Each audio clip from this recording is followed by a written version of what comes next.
In 1989, a man called Bob Lazar walked into a Las Vegas TV station and gave a remarkable interview. He said that he'd worked out in the Nevada desert at a top-secret facility known as Area 51. He said he worked on a highly classified project, reverse engineering recovered alien spacecraft. His story was a worldwide sensation, and Area 51 became a household name, synonymous with UFOs, secret projects, and little green men.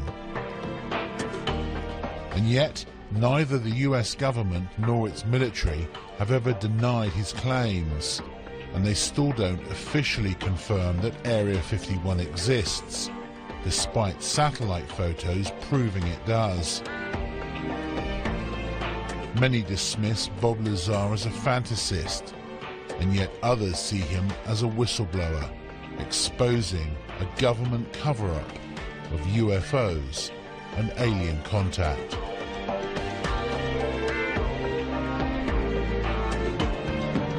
A once-secret airbase in the Nevada desert is marking an unofficial anniversary today. Area 51 was one of the most secretive places on the planet, but that anonymity vanished forever because of what happened 25 years ago.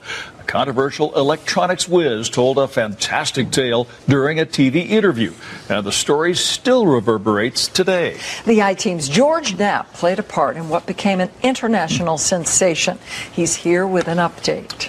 Setting the stage, Dave, you might not know this, but 25 years ago, a young anchor woman named Paula Francis and I were prepping for the 5 o'clock news when we learned that our scheduled live interview had canceled. We placed a call to aviator John Lear to ask if he could get a friend of his to fill the spot, a guy who reportedly worked out near Area 51 and had seen flying saucers out there. It sounded outrageous at the time, but that interview with Bob Lazar turned Area 51 upside down. We coaxed a reluctant Lazar into returning to Las Vegas to talk about it. I don't know. Sometimes I really do regret it, and I almost feel like apologizing to him, saying that, you know, I'm sorry I let things out. Can I have my job back? My personal opinion, based on comments I've gotten from the Deputy Director for Science and Technology at CIA, would seem to indicate that Bob was perhaps an unwitting participant in a program designed to introduce someone with a technical background to some elements of the UFO research projects going on out at the test site.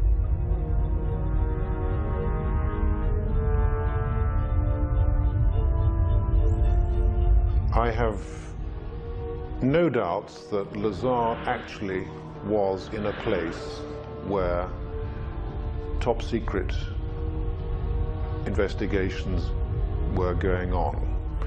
I'm not sure about all the details that have emerged from his account, but he certainly gives me the impression that he was actually there. Do I believe Bob Lazar?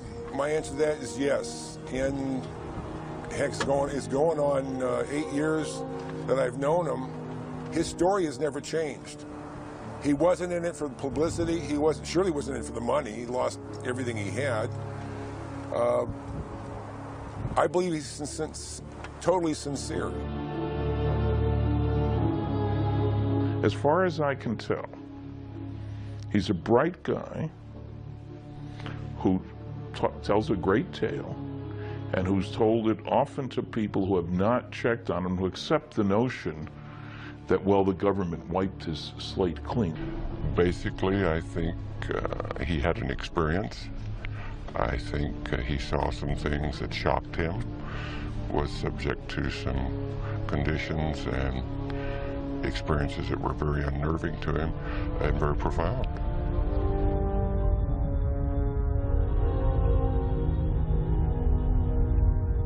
He said, "You would love to see what's out there because it's like beyond science fiction." He said, "And I wish I could talk to you about it, but I can't." And that's as close as he ever got to telling me anything that happened out there. You'll find many people who have seen these discs. Question is, where do they come from? Bob Lazar may be one of the few people who can tell us that they're from somewhere else. I've no doubt that there's a relatively small number of people within the intelligence, military intelligence and scientific and technical intelligence community who are aware of what's going on, and an even smaller group who are actually organizing top secret research into this phenomenon.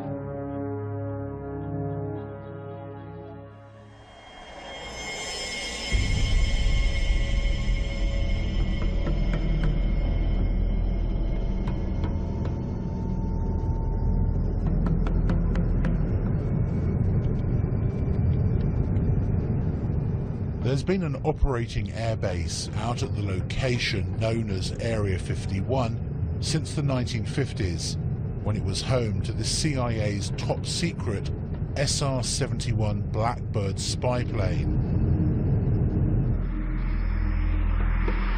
Then in the 1970s, it became the test flight center for the F-117 stealth fighter and the B-2 stealth bomber.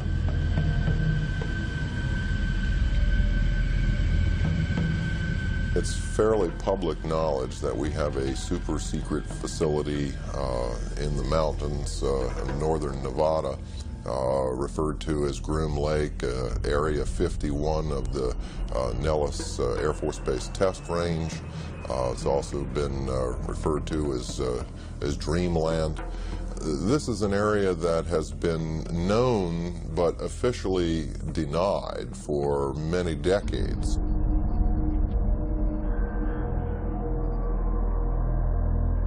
All of our super secret aircraft have been developed and test flown out in this particular area. So it only makes sense that if you have something as sophisticated as a flying saucer and the related technology to that, that would certainly be one of the prime locations you'd want to go.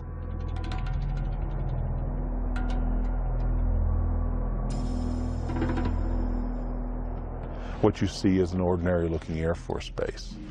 It's nothing to write home about, but because the government won't talk about it, everyone wants to see it. The military has never said there are no UFOs. It's never directly denied any of the Area 51 stories. It would have been so simple when these claims came out, these Papoose Lake claims, for the military to simply say, look, we have nothing there. They could take a few reporters to this area and show them. Nothing there. The military hasn't done it. The military has stonewalled. It has remained silent. And that's the most damning thing that they can do. Area 51 to this day is not acknowledged. That is to say, the Air Force does not admit that it exists. This status has been maintained very carefully, particularly in the last few years. The puzzle is that the base has clearly been very active for quite a while, and you can see that there are about 700 to 1,000 people traveling from Las Vegas every day.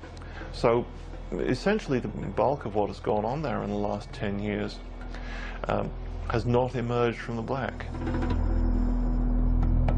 This airplane was, the program was terminated. The airplanes were put in mothballs for 20 years before they admitted the existence of the aircraft.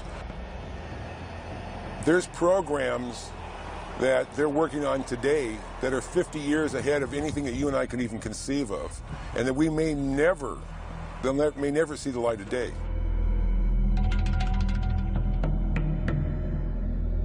Would you say it's America's most top secret military base? As far as an operational test facility, it's probably the most secret test facility in the free world, yes. So there is no question that the facility is there, and the government has said very little in the past about it. Now, the real question, I suppose, is, are there any flying saucers out there?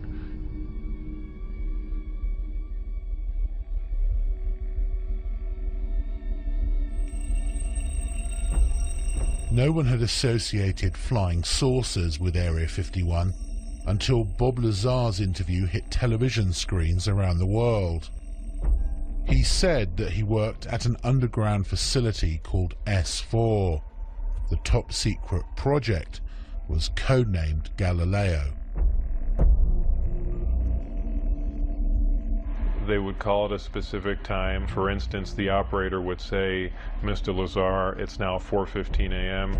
We expect you to be at McCarran Airport at 4:45. Your plane will be leaving at such and such time." I'd drive there, check in, board the plane, and the plane would fly out to Groom Lake. It would land there.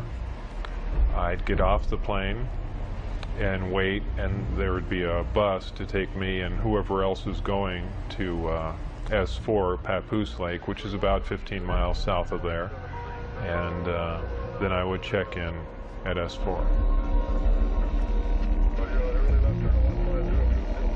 Tell me about how you felt on your very first trip out.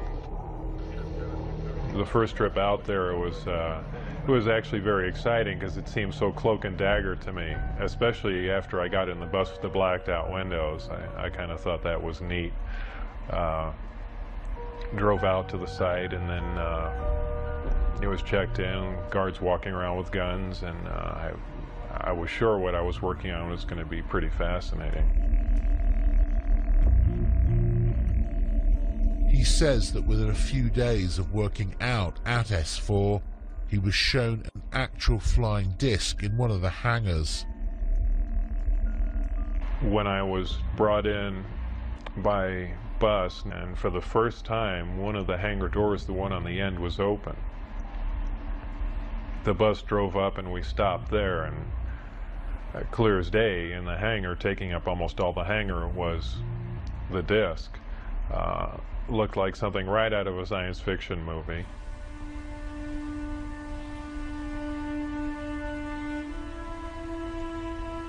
And as I walked in there, I thought, well, this is the new advanced aircraft we've been working on, and this is why people keep seeing flying saucers, because it's ours, and we've just been testing it, probably for all these years. And what color and size was it? It was a dull stainless steel, pewter gray, very unimpressive color-wise. About 52.8 feet in diameter and about 16 feet high. So was it actually a recovered craft that you were working on, or was it one that scientists had built as a mock-up of a recovered craft? Well, whether it was recovered, given, or what, it was not built as a mock-up. It was an alien craft built on another world. There was absolutely no doubt about that. Lazar claims that he was one of only 22 people who had something called majestic clearance to work on the craft itself. The whole aim of the project was to take these craft, or the one in particular that I was working on, and try and duplicate its systems and subsystems with earthly materials. The work that I did basically entailed back engineering the power and propulsion system, and I opted to start with the power, the reactor that ran the craft.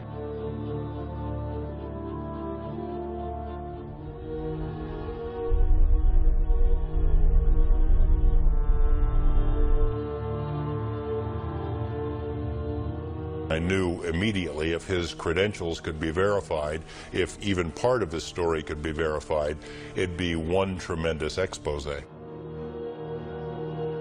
George Knapp was a long-standing TV reporter. He'd heard enough of the UFO rumors over the years to appreciate how big a scoop this could be if Lazar was telling the truth. He gave me information about his background, educational background, and employment background. I started with his claim to have worked at Los Alamos Lab. We went to Los Alamos and got nothing even close to cooperation. They wouldn't respond to our phone calls. They say we have no information on Bob Lazar. There's nothing in the files. I said, are you sure now? No, nothing in the files. I showed them the phone book entry that Bob had kept that said he was there. I showed him the newspaper article that showed that he was there. Basically, Los Alamos Lab tried to thwart me at every step. Were completely uncooperative in trying to get information about Bob, and I found that to be the case at every step of the way in trying to verify his background. Thursday, 12:37 p.m. Former NASA mission specialist Bob Exler had heard about Area 51 and Groom Lake when he worked on the Apollo and Space Shuttle projects. He was intrigued by Lazar's claims and started to investigate. I did a variety of research relative to Bob Lazar. I actually met him. I obtained a copy of his what they call a W-2 form, which is one of the IRS documents associated with pay. His particular form indicated that he worked for the U.S. Department of Naval Intelligence. They informed me that it was a genuine document. It was not something that had been fabricated. There were a variety of numbers, contract numbers and so forth issued on the document, which I was able to research, again finding that these were highly classified numbers. In fact, Internal Revenue Service ran into a brick wall when it came to trying to track down the actual employer associated with the document. And then again, with the Social Security Administration, we found that Bob Lazar's records had in fact been bleached clean. There was nothing there, in spite of the fact that the document clearly indicated that Social Security taxes had been taken out of his pay.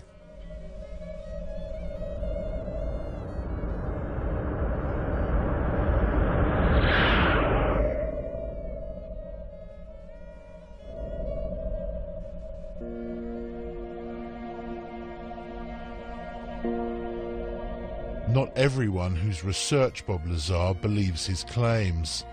Stanton Friedman is one of the most respected authors in the UFO field today. He's a former nuclear physicist with top secret clearance and has many friends and contacts in the Black Project world. I've looked at considerable depth into Bob Lazar's claims, both about himself and about propulsion system, because they're fairly elaborate claims. I've talked to the schools that he claims to have received degrees from. I've checked on his high school record. I talked to Los Alamos Lab, where he was supposedly a scientist and so forth.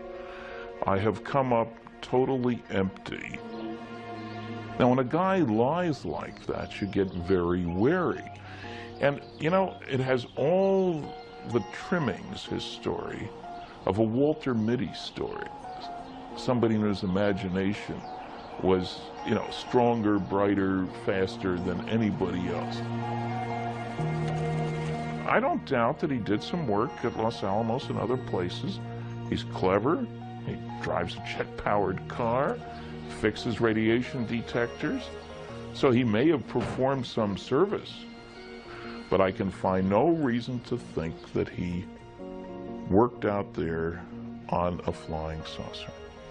I mean, I had to wonder whether this guy was making this stuff up, but then I see the phone book and I see the newspaper article, and I talked to people who worked with Bob at the lab and who said, in fact, that he did work on classified projects, yet no one can find any records of his background.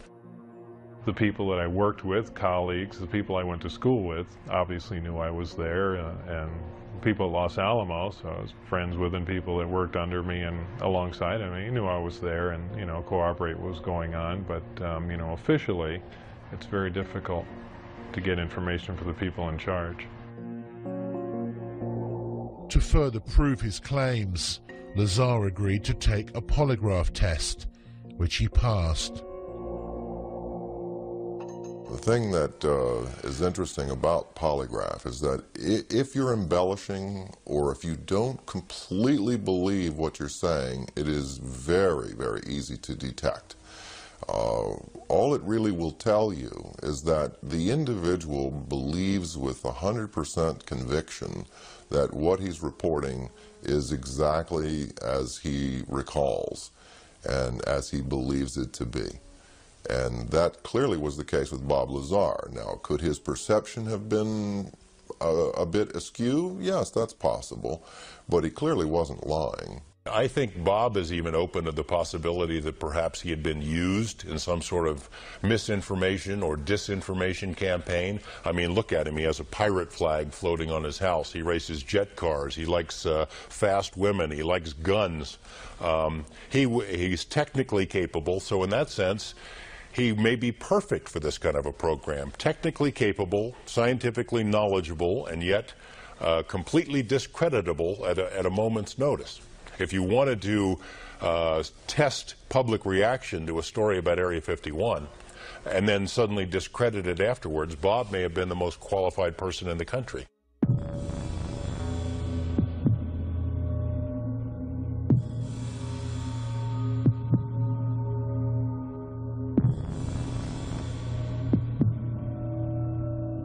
Lazar says that on one occasion he was escorted into the flying disc that he saw in the hangar to analyze its propulsion system.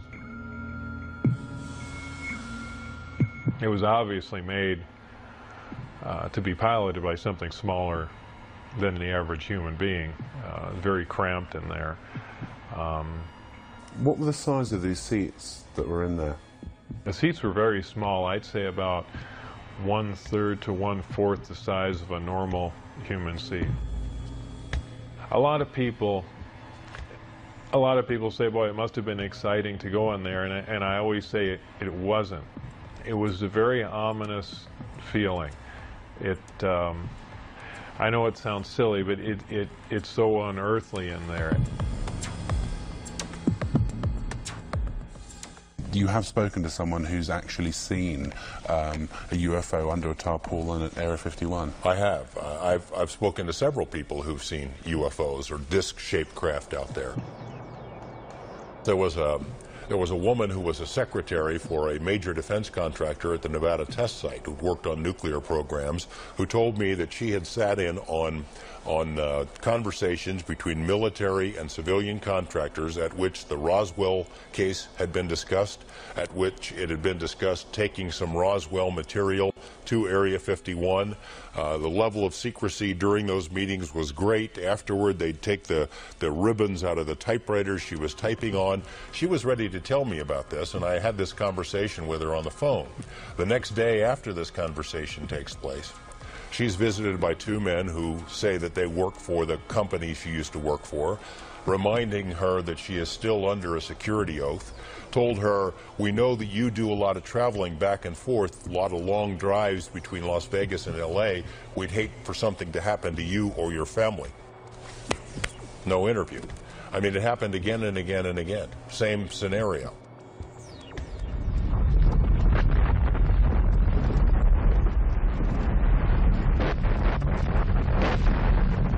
Lazar says that in addition to being shown inside the disc, he actually saw it take off from the lake bed. I was brought into the hangar for one of the short duration tests, and the craft was already outside on the lake bed, and that was pretty much of a marvelous sight. It's a huge thing. It's like seeing a house lift off the ground. You can't imagine the energy involved to do that.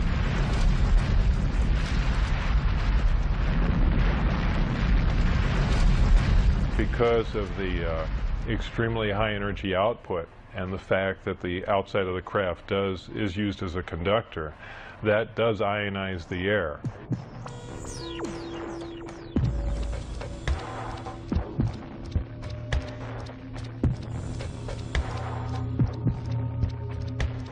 And the crafts do, as a byproduct of this, glow at night. and much like a fluorescent tube will light up. So, you know, bright, strange jumping lights in the sky, that does explain that.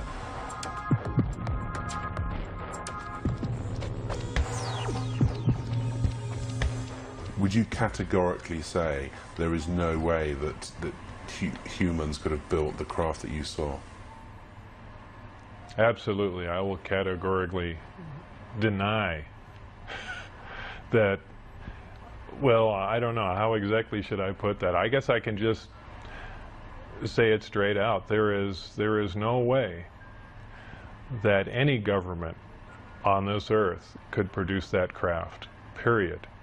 And I defy anyone to argue that point.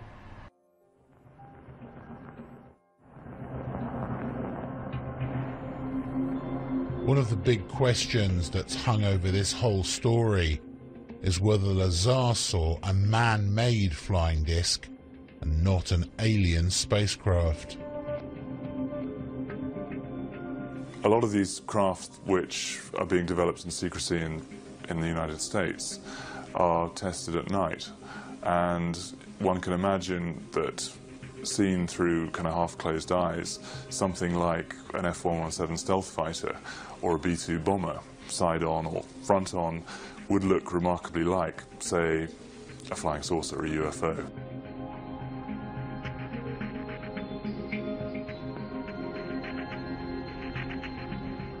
You see an F-117, or you see tacit blue, or you see a B-2.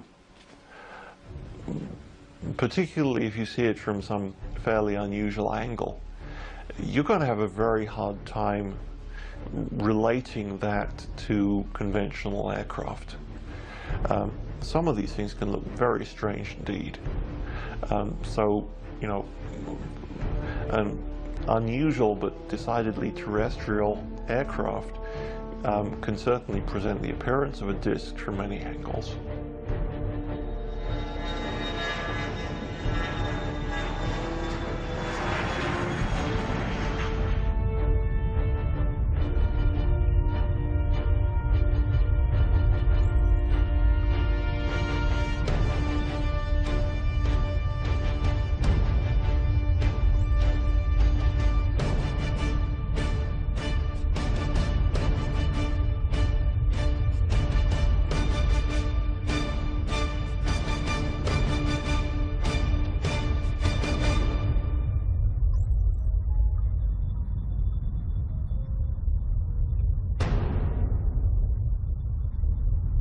I think for anyone who's been out into the western United States and seen the kind of place it is and let their imaginations run riot a bit, it is possible to imagine in these vast test areas technologies which are highly exotic, highly revolutionary, and would change the way we feel about science today.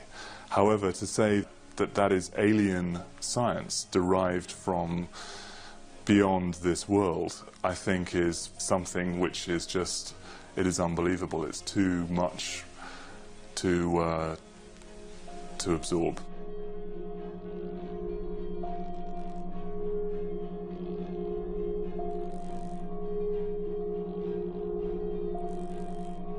Do you think that some of the truth certainly lies out there in the middle of the Nevada desert at Groom Lake? I would expect that some of the truth may very well lie out in the desert near Groom Lake. It's the right place for some of it to be. It's isolated, it's under control, it's high security. I don't think we've yet scratched the surface on what's happening out there with regard to flying saucers.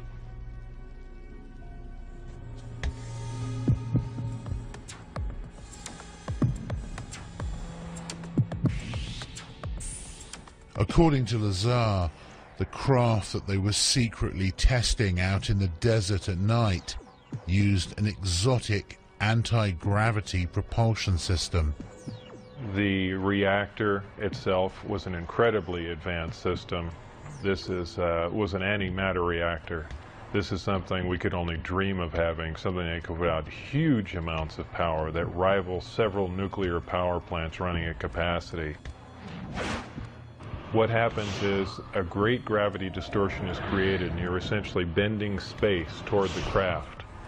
The craft becomes part of that space, and then when the reactors, or when the gravity amplifiers are shut down, the craft is essentially where it was focused. It's a very difficult thing to grasp. It happens virtually instantaneously because of the fact that gravity distorts time. And if you're bending space and time along with it, when you wind back up in that place, you're there between the ticks of a clock.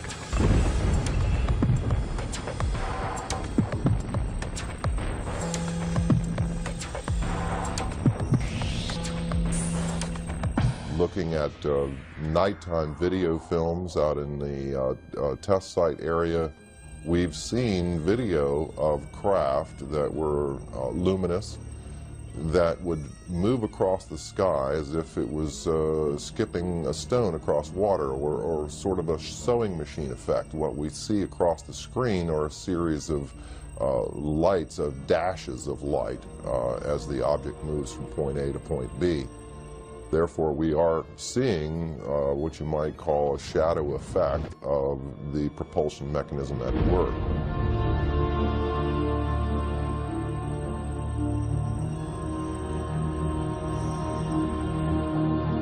Bob Lazar is not the only person who's come forward and claimed to have worked out at the base on flying discs.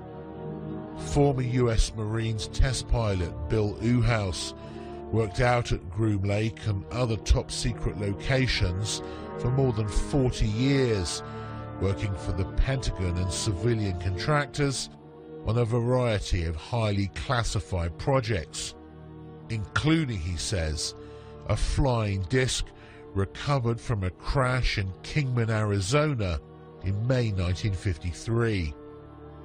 He said that he'd been cleared to do this interview and to discuss certain information, but asked us not to show his face. What were you actually working on out there? One of the things I worked on was a flying disc simulator. It was designed in New Mexico by a separate staff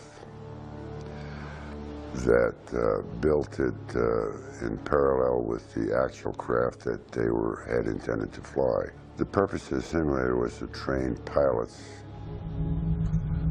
to fly this strange-looking craft. The simulator was a 10-meter round disc. The skin was made of boron composite material, not unlike that you see on the F-117. How did you know how to build the simulator? There weren't any plans. The plans were generated as we constructed it. And there was a process there that took quite a while for us to even understand the concept way back in the 50s. Uhouse says that Lazar did work at Area 51. I think Bob is saying exactly what he knows, and I know a little bit about Bob from a different standpoint than a lot of the people know and what's been written about him, but Bob Lazar is not lying as far as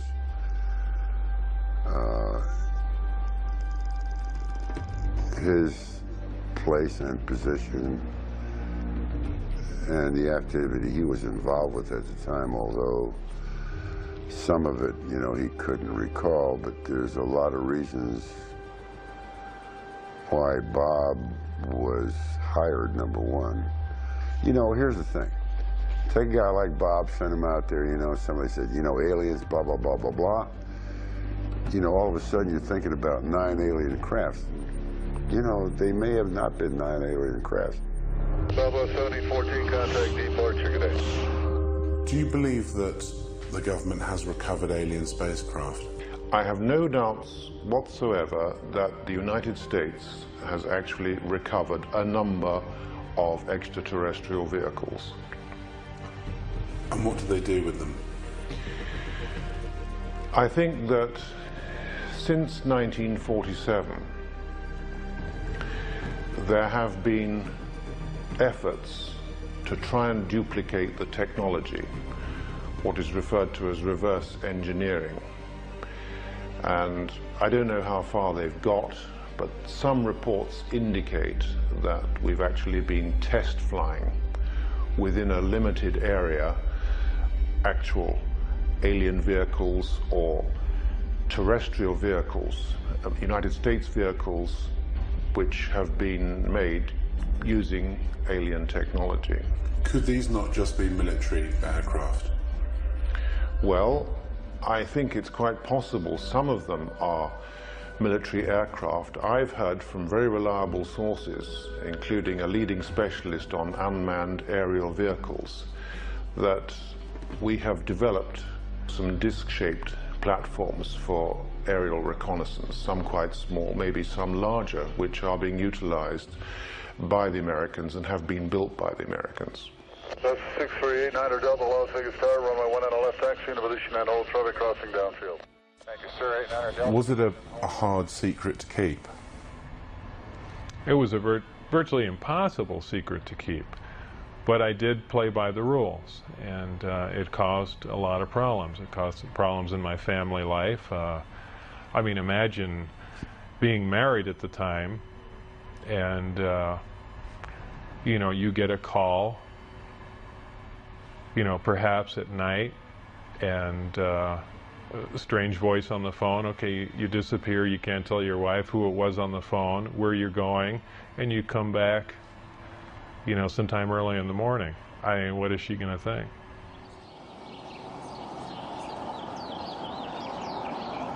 Unaware of where he was going every day and being absent from home for long periods, Bob's relationship with his wife had deteriorated badly. This was seen as a potential security risk out at the base. My wife was having an affair with someone else, so they viewed that as a potential emotional instability, and they no longer wanted me coming out until things were cleared up, either for it, you know, it to break up or heal or whatever, but they that's what put the brakes on everything there. And did they then stop calling you? Did you get very frustrated about that? Yeah, then I began to wonder, boy, now they've given me all this information and everything's come to a dead stop. What's going on? And that's when I began to be concerned, and then that's when I said, you know, now it's becoming important that some other people know what was going on. As the silence turned from days to weeks, he finally decided to tell his wife and closest friends just what he'd been doing. Were you aware of the security implications? I was quite aware of what could happen, but I was also aware that these guys would go to any extent to keep their secret, and certainly not have someone that was on the inside running around. And I didn't think it was beyond them at all to make me disappear, whether, I mean, who knows? I know it sounds more like a movie, but I didn't think it was beyond their capability to kill me, just to stop the word from getting out. Bob knew the test flight schedule for the discs and took his wife, his best friend Gene Huff, and another friend John Lear out to the desert near the base on a Wednesday night in March 1989.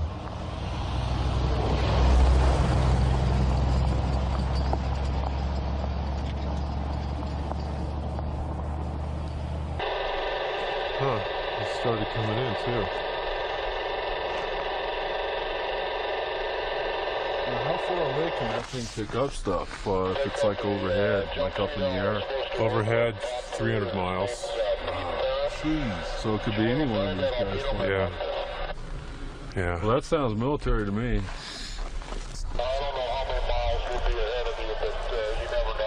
Yeah, I bet you that's what this is. We got.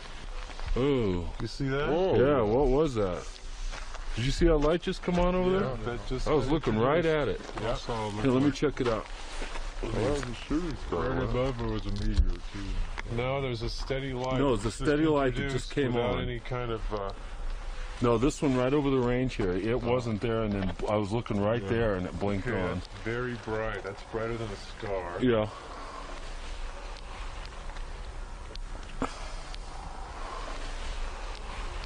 Huh, doesn't look like landing lights. We got the lights clear now, sir. We figured out what the problem is, and whatever that heading is, we're ready for it. Huh, interesting. Okay, just change course.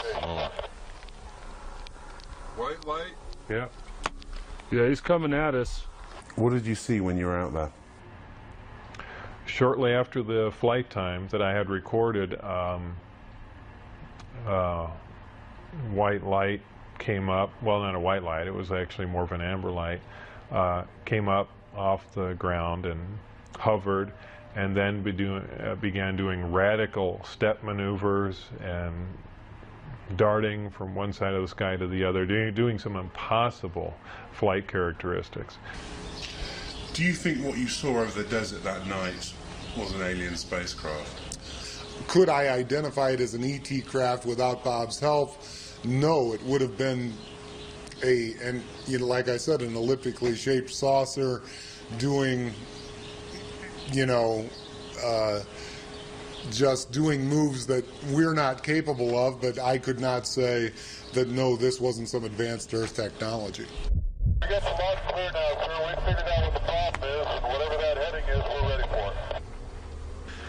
That would be a UFO. It's not blinking, it's not conforming to any sort of FAA lighting regulations, and there you're looking at it.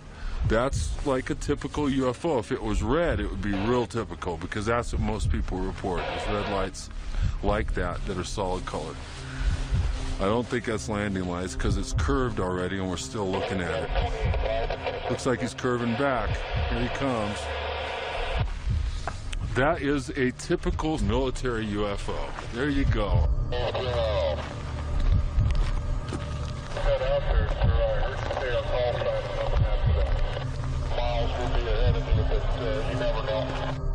This small group went back to see 2 more Wednesday night flight tests, but on the 3rd trip, they were spotted, caught, and arrested.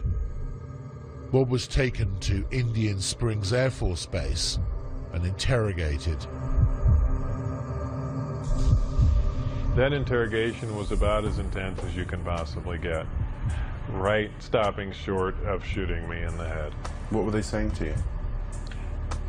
Everything up to and including that, we can absolutely kill you right now and there'd be no one looking for you at all. And I mean, everything. They threatened my wife. They threatened to kill my wife. They said they'd stop at nothing. They said they thought they made that very clear. They couldn't believe that I had taken anyone out there to show them that, much less left with information like the flight test data, and wanted to know what else I had said, who else I had told specifically. They were crazy. They really were. They were completely out of control.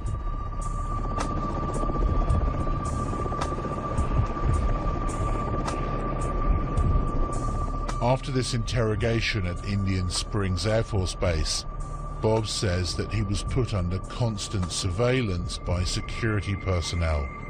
His phones were tapped, his movements were monitored, and he often found his car followed by military helicopters. Worried about what might happen to him and angry about how he was being treated, he decided to hit back and approached a local TV station about an interview. I thought if I did an interview in silhouette, it would be kind of pushing back a bit, or say, you guys stop, and not saying too much, but just saying enough just to let them know that I'm pushing back a bit and then lay off, or, you know, it's going to get worse. It was really the only thing I could do. Did you get any calls from the military or from former workers to say, what the hell are you doing? Right after the interview aired, Dennis Mariani, who was my supervisor, called, and you know, all he said was, "Do you have any idea what we're going to do to you now?" And that was the end of the phone call. That was the last, well, really second to last communication I had with him, and you know, then I decided, well, you know, that's it, and really just said everything that I had seen and done, and just wanted to divorce the entire situation. Even now, more than 20 years later, the jury is still out on Bob Lazar and his claims about his work out at Groom Lake. It's a fascinating story which he's stuck to for more than 2 decades. And although many dismiss it as pure fantasy, the fact is that some of his credentials did check out. In addition, his former employers and even the tax authorities were caught covering up and refusing to release information on him. Why would they do that unless there was something to hide? One thing is for certain, if he is telling the truth, then we're all in for some shocking revelations in the decades to come. Is the government ever going to say, you know, we've been lying to you for 40 or 50 years? Not a chance. I believe they'd stage an event that is much more like what they do. They'll take a big cargo plane or C-130 or something, take one of the old discs that they've you know, analyzed time and time again, and finished with, go up to a high altitude and push it out the back, and then go fly away and say, oh look, the first disc has crashed, you know, here's a flying saucer. I mean, I can almost guarantee you that's the route they'd take.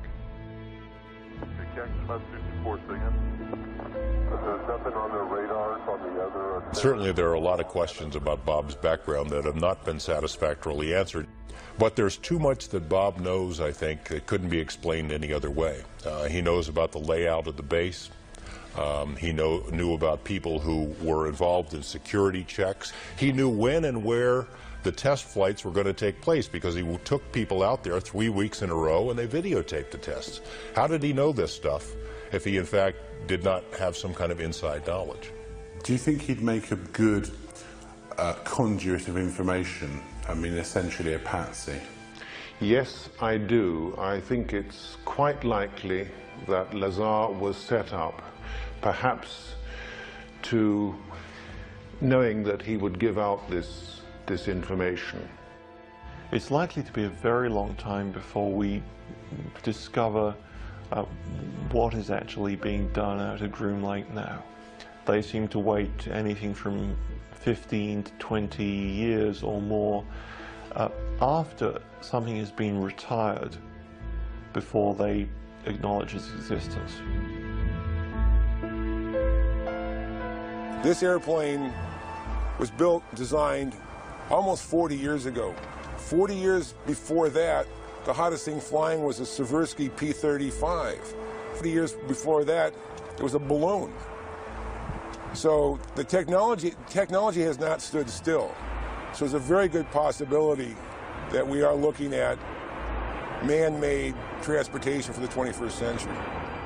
It's been so hopelessly polluted that I'm not sure we will ever get to the bottom of this story, and that's sad. I suspect that whatever was out there, discs, alien or not, had now been moved to some other location, and we may never find them again. There might have been reason 40 years ago to believe that people couldn't handle the idea of alien visitation. I don't think that's true anymore. I think we're far more sophisticated now. Do you regret having screwed up at S4 and taking your friends there and blowing your security cover because you could still be working on UFOs today? Yes and no. Yes, at times I'd like to be able to go back in time and played along with the game and not have done anything, and perhaps to this day still be working on them, because I did feel privileged and it was fascinating work once you can get around all the oppressive military security. And maybe we would have stumbled on something, and yeah, it would have been fascinating.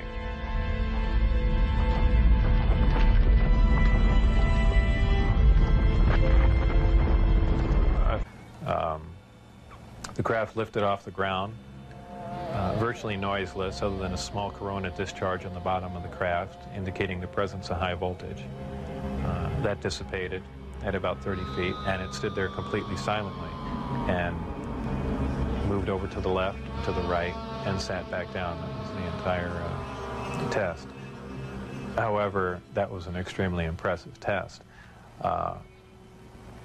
Maybe to someone that really knows little about science or anything, that wouldn't be a whole lot, but you have to realize this craft was about 52 feet in diameter. I don't know exactly how much it weighed, but it weighed a lot.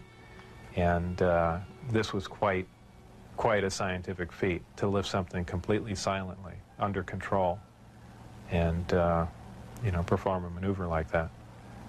The craft itself was, I assume it was metal. It was cold to the touch, that's why I say it was metal. But it was a brushed aluminum, actually just an unfinished stainless steel, not shiny finish to it. Had no seams. It was as if it was injection molded from one giant die. I was completely amazed. I can't really reflect on how it made me feel, but that was exciting.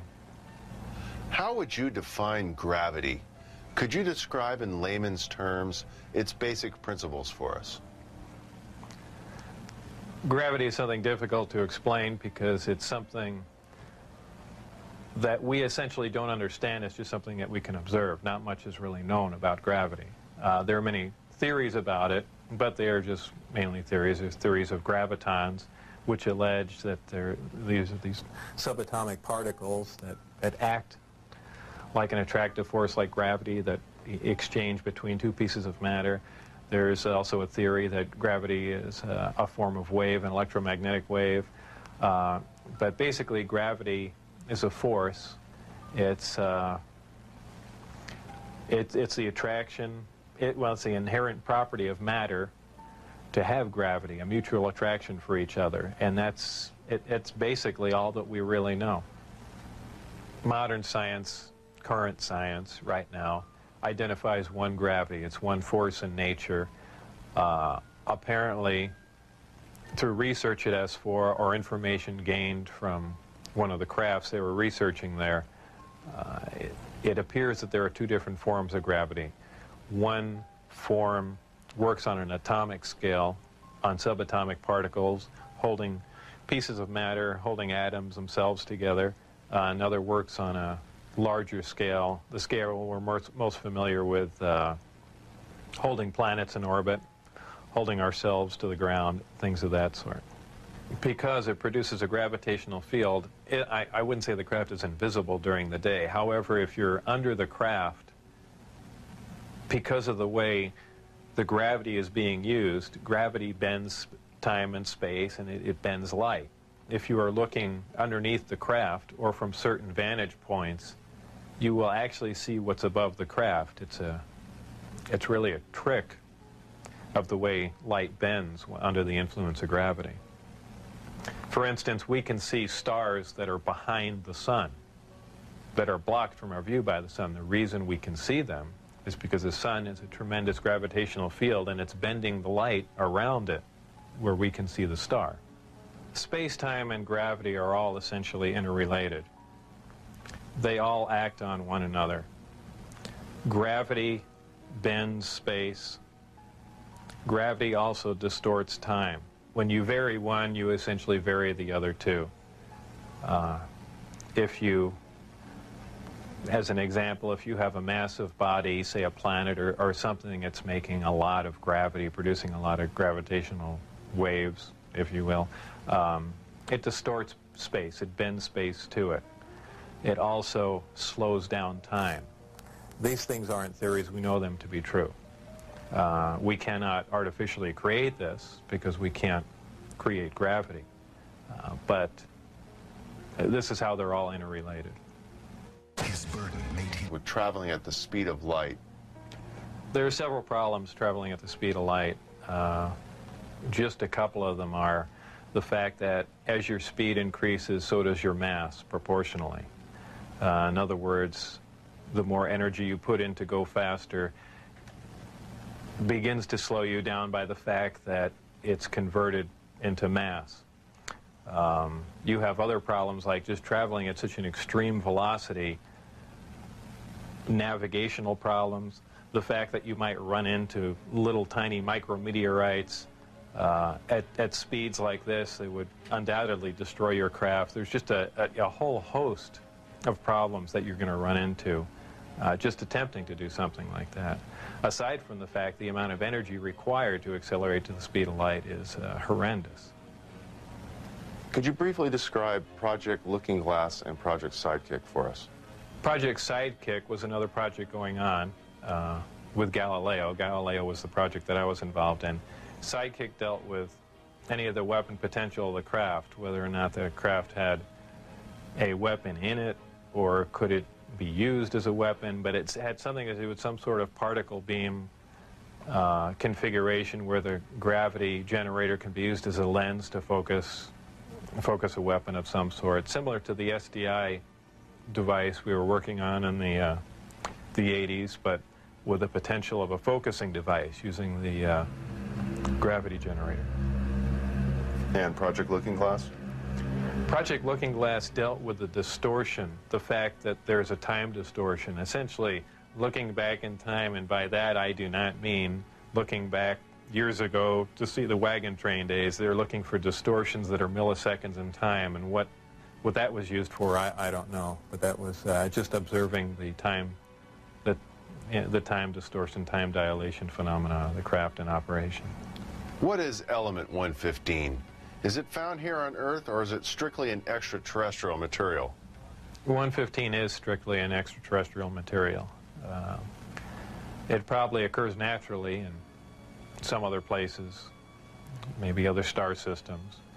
Some people not familiar with science or chemistry say, well, that's ridiculous. All the elements occur on Earth, but that's not true. There are elements on the periodic chart that aren't found on Earth. I believe the Heavy Ion Research Lab in Darmstadt, Germany, has reached element 112 recently. So 115 isn't that far away. And when they synthesize it, it's not like they're making a couple ounces of it. They're talking about 1 or 2 atoms of it. To make any usable quantity of a heavy element like that is virtually impossible. Element 115 is in the top of the reactor. And the base of the reactor apparently is a small, something similar to a cyclotron. It's a particle accelerator.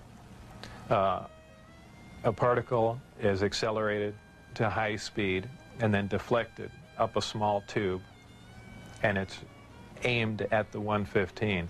This transmutes the 115, similar to the way we do that in a normal particle accelerator.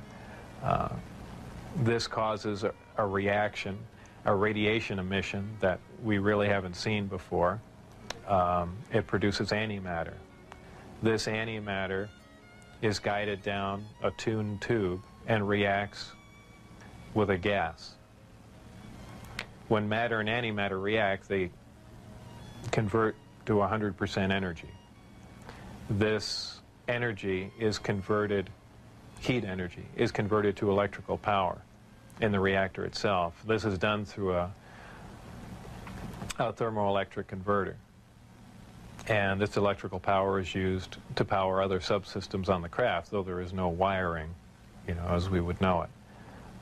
Also, that's almost a byproduct of the reactor. The reactor also sets up a gravitational wave from the 115 being bombarded, this gravitational wave was present at the top of the reactor and is essentially guided in the same way microwaves are guided through tuned tubes. And this goes to their amplifying cavities and through the projectors that are in the bottom of the craft. With the gravity generators running, is there thermal radiation danger to the crew? There is no thermal radiation while the reactor is running. The thermionic generator is 100% efficient, which is in violation of the first law of thermodynamics. But in fact, it works. Element 115 is stable.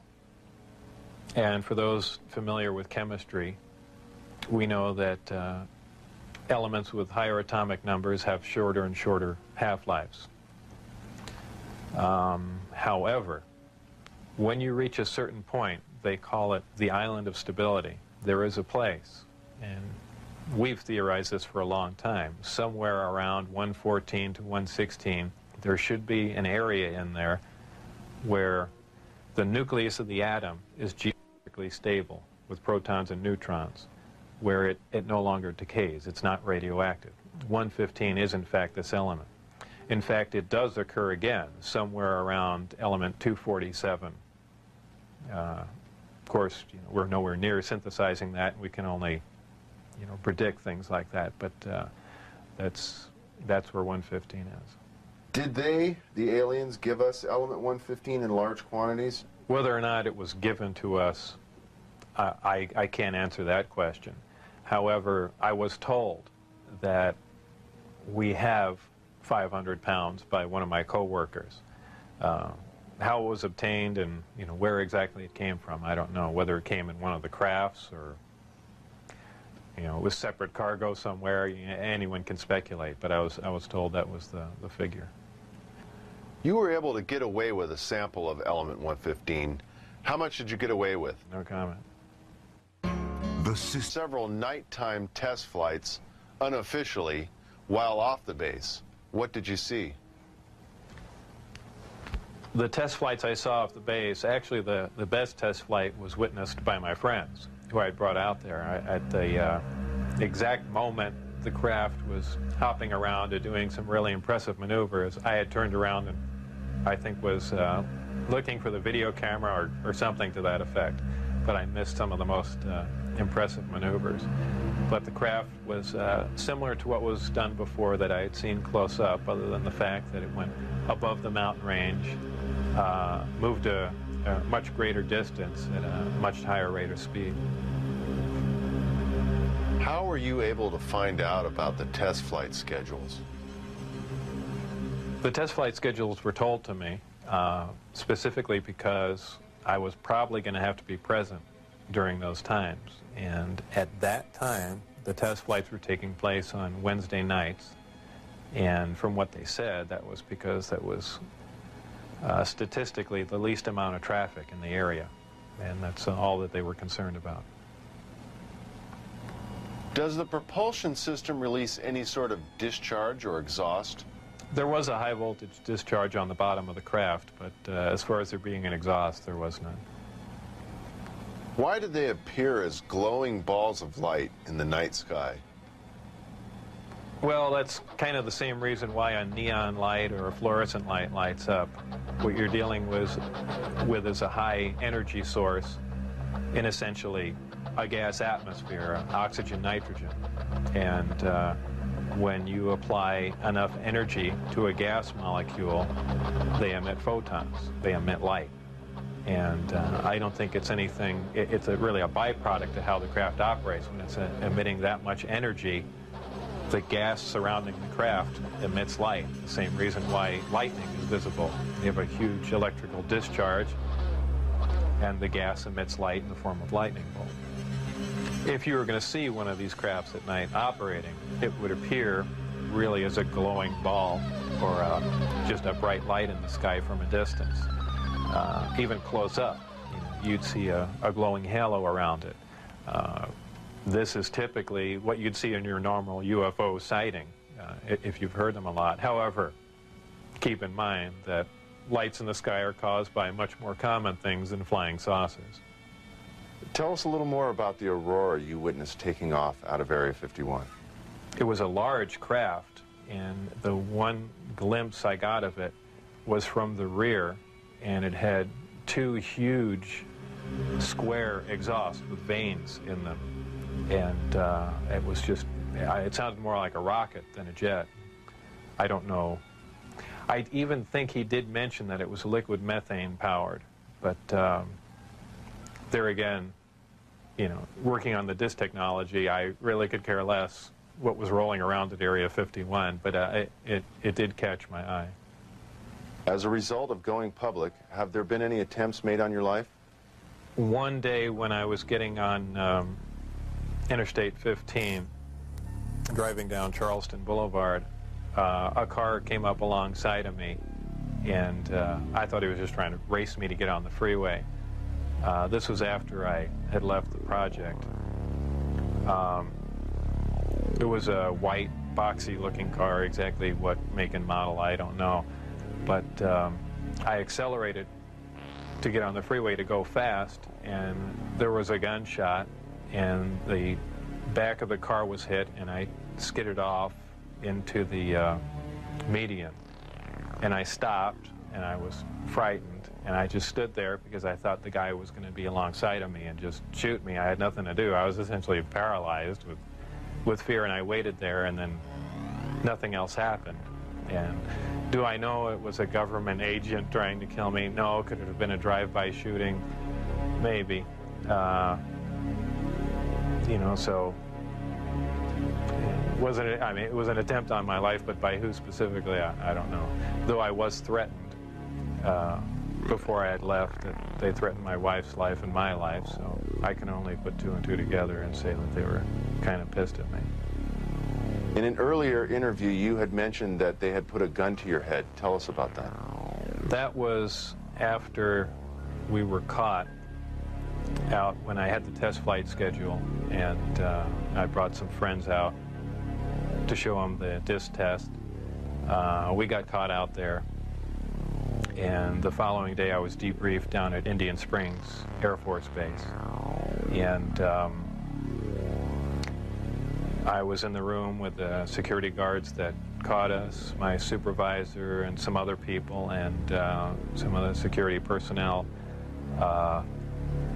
Yeah, they were essentially grilling me about security and, you know, how could I possibly bring people out there, and I guess I wasn't as responsive as they would like, and they got in my face, and one of them pulled a sidearm out, you know, just pushed it against me. Have you maintained any contacts with your colleagues out at S4? No, I never heard from anyone other than for a very brief time after I left. Dennis, who was my supervisor, did try and make contact with me at the meeting place was the Union Plaza Hotel, and I took a friend of mine, Gene Huff, down there, and another friend, a former colleague and scientist from Los Alamos, and we saw him, but I also did recognize some security personnel walking around there from S4, so whether or not it was a setup or what was going on or he was trying to talk to me, we never found out, and we left. It just was a real strange situation. I never heard from him since. As we enter the 21st century, how has your experience changed your beliefs? Well, if you want to word the question, how are my opinions changed?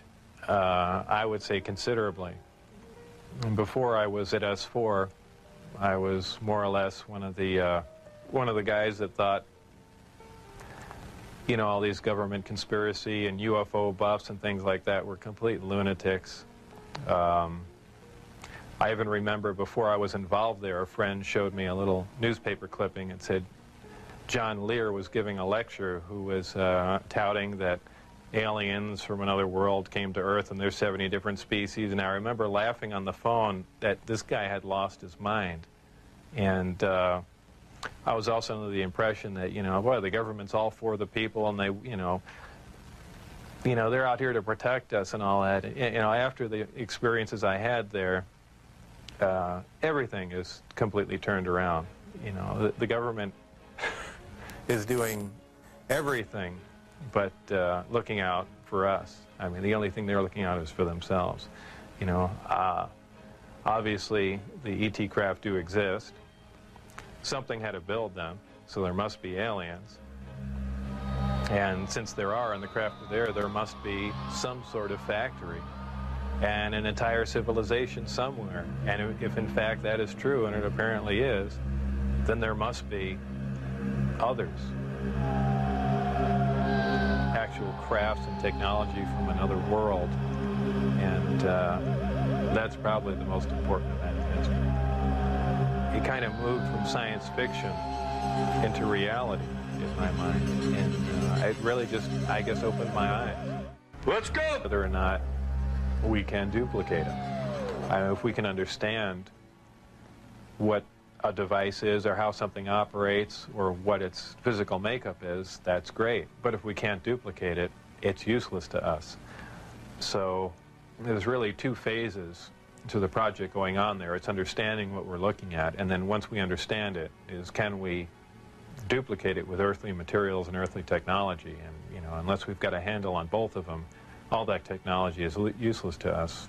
And if it turns out we can't do that, all we have is one single prized possession that we have to take care of, and that's it.